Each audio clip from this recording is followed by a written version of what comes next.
Hello, I'm Brigantia Blackbird of the Blackbird Grimoire. Welcome back to Wicca 303. Today we are going to be talking about union, appropriately enough, because we're just a couple days past Beltane, and I was able to find you this rather lovely picture that I found on Pinterest. It's by Johanna Pohl, and it's interesting because you see the god and the goddess represented there. You know, they're moving in for that kiss, but they're surrounded by a lot of symbols that would be more consistent with Samhain. And I love that because I think it reinforces that idea of, life and death and the light and the dark, the masculine and the feminine. They're both always ever present, and they're both always interacting and in union with one another. And I just thought it was, even though it's not, the bright, cheerful flowers that I would ordinarily pick for this topic, I felt that it communicated that feeling. So let's talk about union. It's basically defined as being joined together in common purpose and interest, which that could apply to marriage, family, business interests, a political organization, a religion. It's about people coming together. And of course, for witches and wizards, we are in union with many things. To begin with, the gods, the elements, both sides of the veil, our community, our spouse, and our family. And even the most solitary of solitary practitioners is still going to be a part of the great web of being. There is no denying that there is an inherent union between ourselves and other things and other beings, and as well as opportunities to build unions that are beneficial to us, even if we largely practice on our own. So I hope this will this will resonate with most of us. I hope. And we're going to be going through all of the categories I mentioned one by one. So let us begin. Again, this is the season because Beltane is just a few days past, and that is the renewing of the marriage of the goddess and the god. So this is an ideal time of year to review what and with whom we are in union with already. And this is also a season to make a greater effort to live up to our commitments. And we should be choosing our commitments very wisely and very carefully. And it's all about walking our talk, because witchcraft is in the doing. The doing, not the theorizing. And I know we've all heard this common, trope, not everyone's practice looks the same. That's very true. And in many cases, there's nothing wrong with that. But it is an idea that can be abused and oftentimes is abused because it becomes an excuse for people who don't actually practice, who want the cachet of being seen to be a practitioner without actually practicing anything, or for people to engage in forms of practices that aren't actually building them up, which that is just as detrimental as someone who's trying to put on a false front to the world. Never forget that the great work within witchcraft is self-transformation, and it is called work for a reason. We are working on it, which means we are doing. We're not just looking at memes or sharing pretty pictures or sharing the thoughts in our heads. This is about what we do. So, the god and the goddess of the divine source and masculine and feminine counterbalances of the universe. Their relationship, as illustrated by the Wheel of the Year, is a story of harmony, balance, and a healthy union. They are both absolutely necessary to both universal order and to each other. There can be no separation for them. There can be no denial of them. They are, essentially, you know, the Christians like to use the word one flesh. They are essentially, in a way, fused spirits, separate and independent of one another, but so joined together that you cannot imagine any division. That is the ultimate of marriage. And honestly, it's the ideal to which we ought to be aspiring to.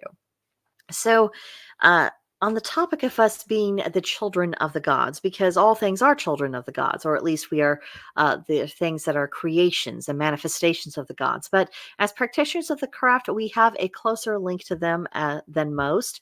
The gift of power that we can access and utilize, I mean, that is just a shadow of the magic and the power wielded by the gods. But because of that, we can be in a closer union with them than perhaps people who do not share our gifts, because a piece of us is intrinsically the same as their own nature. It might be just a little pinprick in comparison to what the gods are capable of, but we do have that. And because we have that, that is a way for us to be closer to them. Now, I'd like to briefly review, and it is relevant, the story of the goddess Freya and her necklace Brinksamen.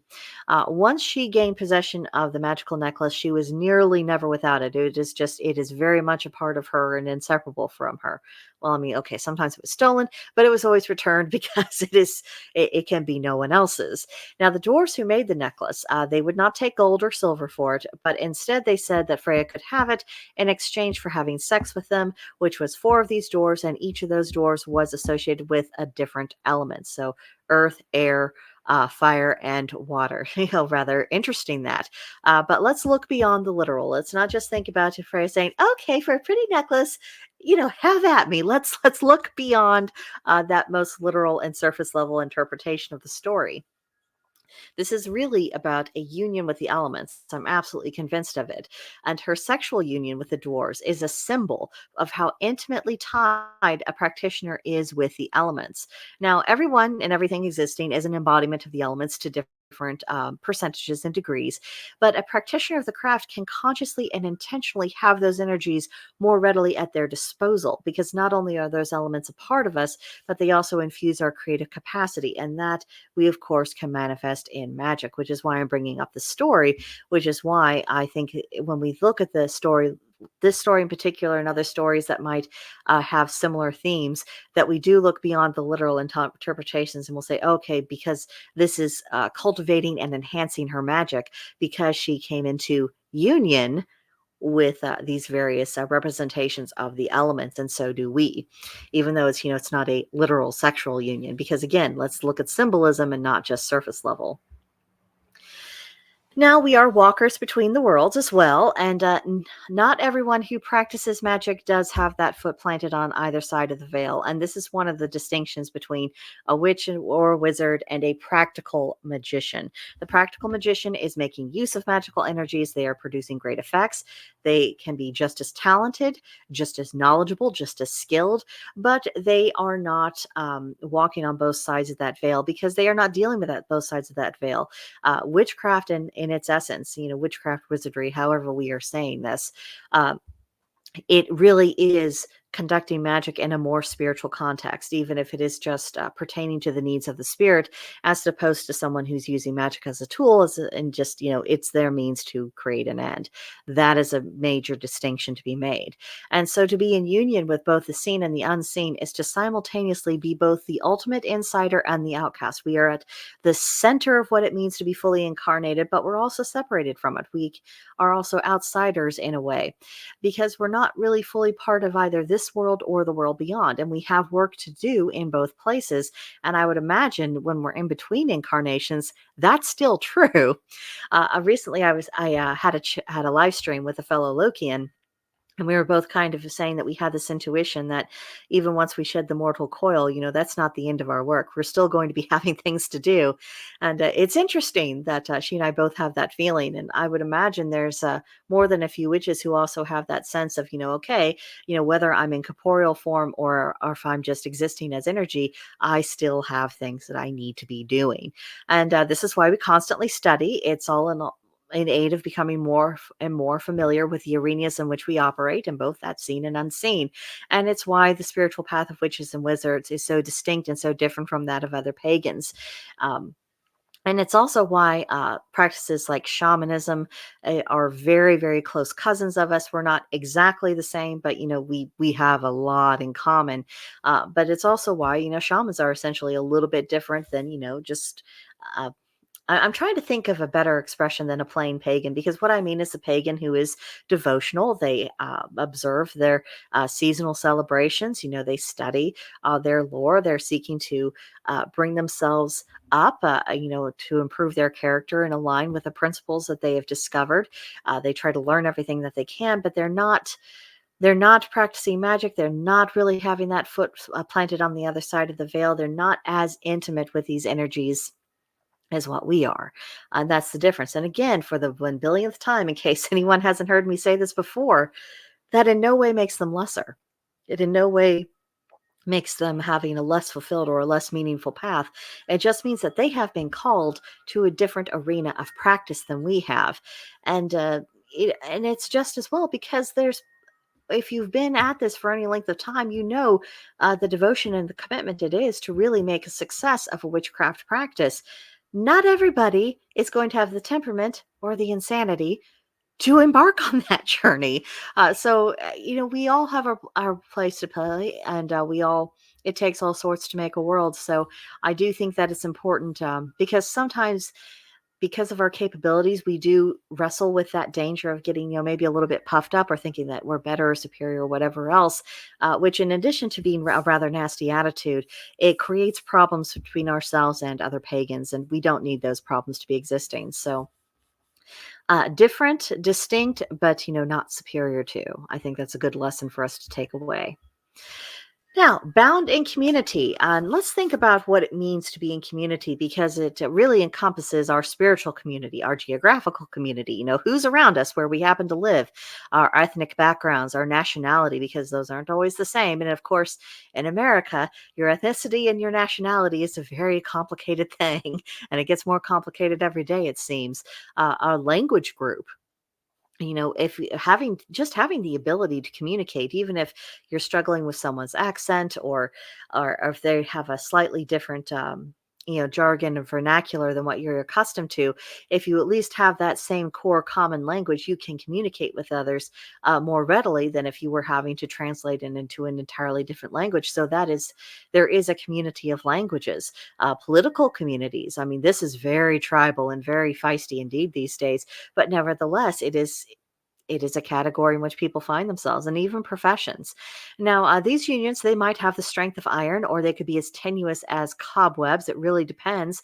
And the degree to which we are in union with others with whom we share, essentially categories, that really ought to be guided by the state of health of those within that group, the aims of that group, and their impact upon our well-being and our impact upon them. There needs to be a give and take in these relationships that is reasonable, mutually beneficial, and ethical in order to have true value, because otherwise you could find yourself trapped and being in community with essentially a toxic cesspit, and naturally you cannot escape from that too quickly.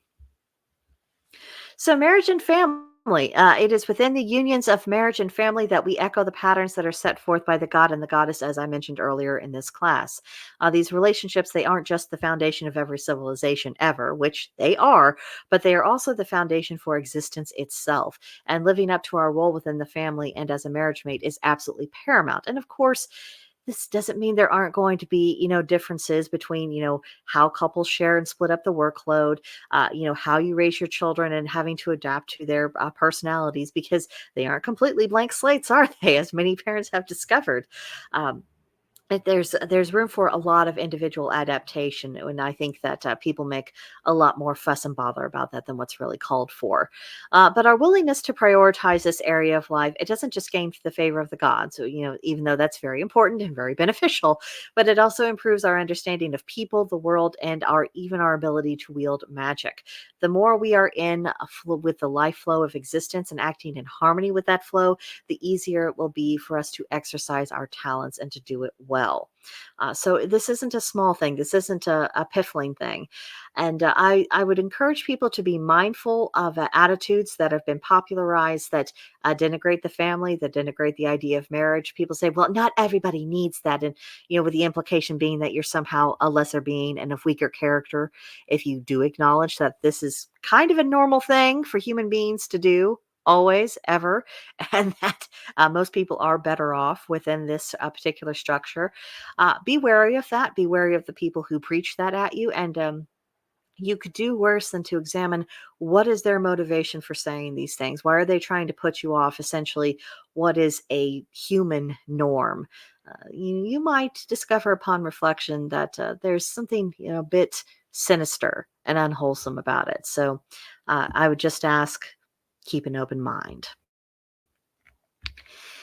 Now, for our homework for May 3rd through May 9th. First, upon reflection, what is the state of your union, which each of the topics and categories mentioned?